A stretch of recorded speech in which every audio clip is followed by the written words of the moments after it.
시청자 여러분 안녕하십니까, 한상재입니다. 오늘은 2024년 6월 14일 목요일인데요. 지금부터 한상재와 함께하는 자연이 그리워 방송을 시작하겠습니다.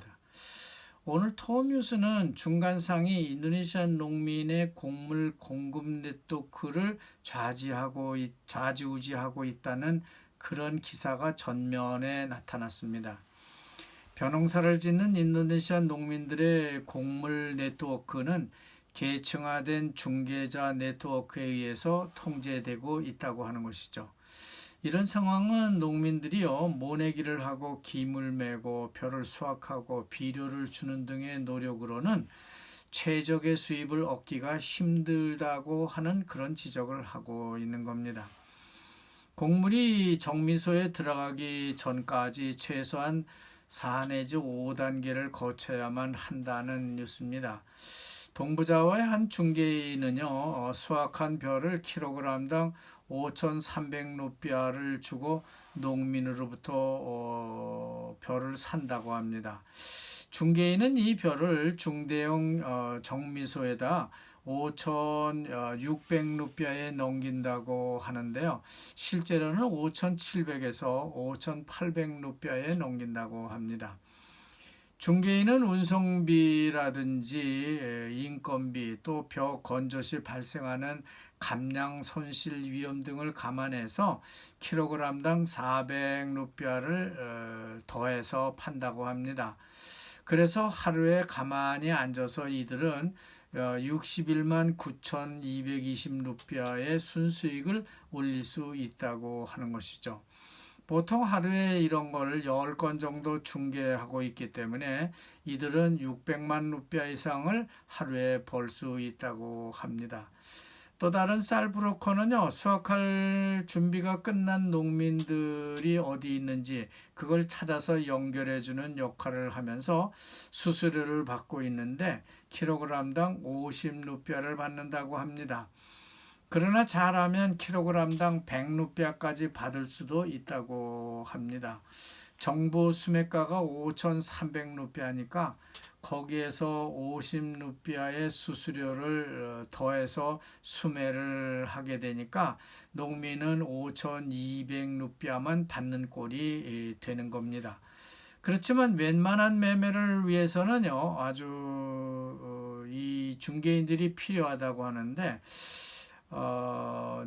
누가 살 건지 아니면 어떤 농민이 이걸 팔 건지 잘 모르기 때문에 이런 원만한 그 매매 네트워크를 위해서는 농민이나 정미소나 공의 중개인이 필요할 때가 많다고 합니다. 하지만 중개인 단계를 더 많이 거치게 되면요, 거치면 거칠수록 그만큼 농민들은 더 많은 손실을 보게 되는 구조인 것이죠. 그래서 중개인들끼리도 서로 사고 팔기도 하는 그런 거래 시장이 되기도 한다고 합니다. 하여간 농민이 벼를 수확해서요, 5천 루피아에 판다고 가정을 할 때에 제일 먼저 동네 사정을 잘 아는 짤러 로카시라고 하는 브로커에게 1차적으로 1헥타당 10만 루피아를 주고 중개를 부탁하게 됩니다. 그 다음 제니니크라고 하는 브로커로 넘겨진다고 합니다. 그러면 제니니크는요, 땡클락이란 중간상이나 벼를 베는 그 수확업자에게 50 내지 100루피아를 받고 농민들로부터 받아서 이걸 땡클락에게 판다고 하는 겁니다. 그렇지만 이때 중개인은요, 벼를 베는 업자로부터도 또 돈을 받기 때문에 50 내지 100루피아를 받는다고 합니다. 그렇게 되면은 중개인은 100루피아나 200루피아의 이익을 얻게 된다고 하는 것이죠. 말하자면 배를 그 입도 선매하는 것이기 때문에 벼를 베는 업자도 한 단계 끼어들고 있다고 하는 겁니다. 그러면 최종적으로 덩굴락 혹은 정미업자의 파트너에게 넘어가서 비로소 이 단계에서 쌀이 되어서 나오게 됩니다. 여기까지 5천 루피아가 든다고 하는 것이죠. 이게 원가입니다. 그런데 농민이 벼를 5,900 루피아에 납품을 하게 되면 이 이제 정부 수매가에 팔게 되면은요. 땡굴락 중개인이 400을 가져가고요. 나머지 500은 기타 비용으로 쓰게 된다고 하는 것이죠.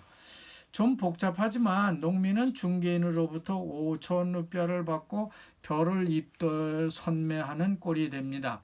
중간 중개인이 900을 가져갔기 때문에 그렇게 되는 것이죠. 근데 이걸 운송비라든지 인건비, 건조 함량, 감축 비용 등을 제외하게 되면은 순전히 중개인 몫의 이익이 됩니다.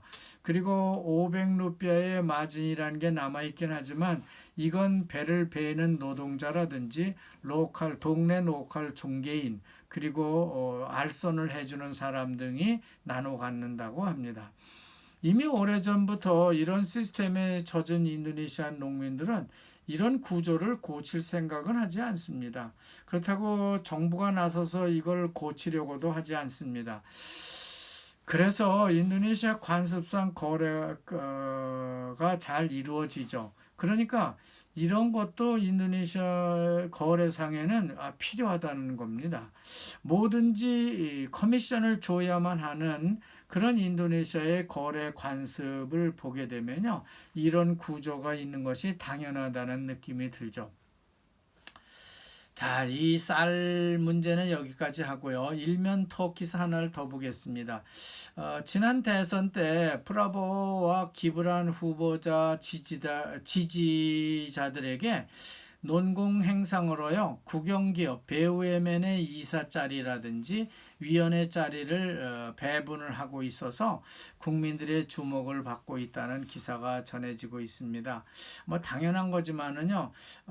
특히 조코위 대통령의 둘째 아들이 총재로 있는 PSI 당과 조코위 친인척들에게도 공직을 배분하고 있어서 비난을 받고 있다는 뉴스입니다. 그리고 일면 하단에 보면요. 자카르타 창립 497주년을 기념하는 끄마요란 자카르타 JI 엑스포가 12일부터 7월까지 한 달간 열리는 뉴스가 전해지고 있습니다. 이 엑스포는 인도네시아 최대 규모의 엑스포답게 1,550개 부스가 설치되어 있고요. 2,550개 기업의 상품이 참가를 하고 있다고 합니다. 자, 다음 외신인데요.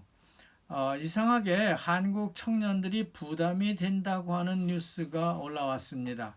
25에서 35세 한국 청년들이요.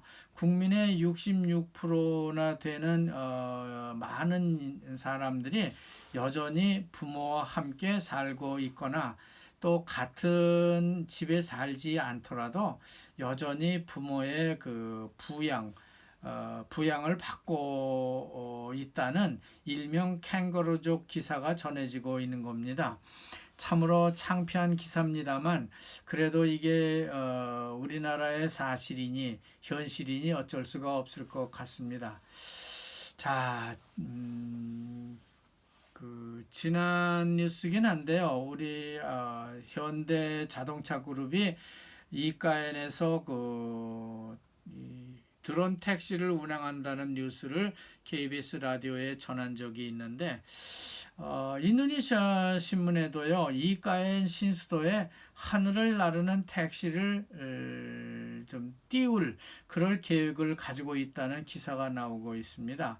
항공 택시 사업을 위해서 반둥에 빼떼 들어간 따라 인도네시아와 빼떼 인터크루스 에어로 인도네시아가 업무 협약을 갖고 택시 운행을 계획하고 있다는 겁니다. 하지만 이들은 2028년이나 돼야 누산따라 상공에 항공기 택시를 띄우게 될 것 같습니다. 그렇지만 제가 말씀드렸던 대로 현대 자동차 그룹이요.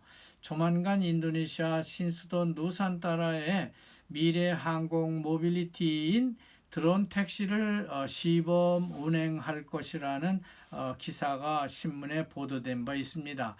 드론 택시는요, 한 달 동안 동북 칼리만탄의 주도인 사마린다와 누산타라를 시험 운행한 후에 오는 8월 17일 독립기념일에 맞춰서 선보일 예정이라고 합니다. 이 드론 택시는 조종사를 포함해서 5명이 탈 수 있는데요. 시속 200km를 날 수 있고 최대 거리는 100km를 비행할 수 있다고 합니다. 자, 그러면 오늘 뉴스는 여기서 마치겠습니다.